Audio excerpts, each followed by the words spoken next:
Di sisi lain, saudara, massa yang mengklaim pendukung Ponpes Al Zaitun sudah siaga di depan pintu masuk Ponpes.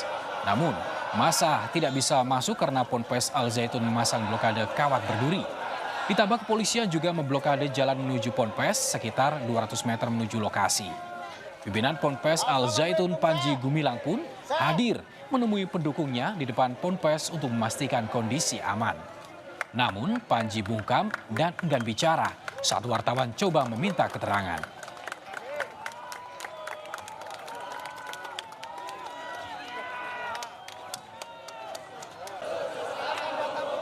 Sementara itu, Saudara Menteri Koordinator Politik, Hukum dan Keamanan Mahfud MD menegaskan pemerintah akan mengambil tindakan jika ditemukan ada pelanggaran di Pondok Pesantren Al Zaitun.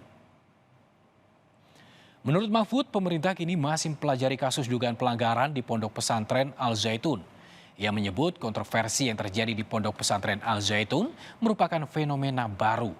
Pihaknya berharap tim investigasi yang dipimpin oleh Majelis Ulama Indonesia MUI Jawa Barat bisa bekerja dengan baik mengungkap kebenaran terkait dengan dugaan penyimpangan ajaran agama yang ada di Ponpes Al Zaitun. Masih dipelajari karena itu kan fenomena yang baru saja kan. Tapi kita tidak boleh sembarang menyikapi tanpa mendalami. Ya, kita sedang mendalami itu semua. Akan ada tindakan tegas, Prof, jikalau ada pelanggaran?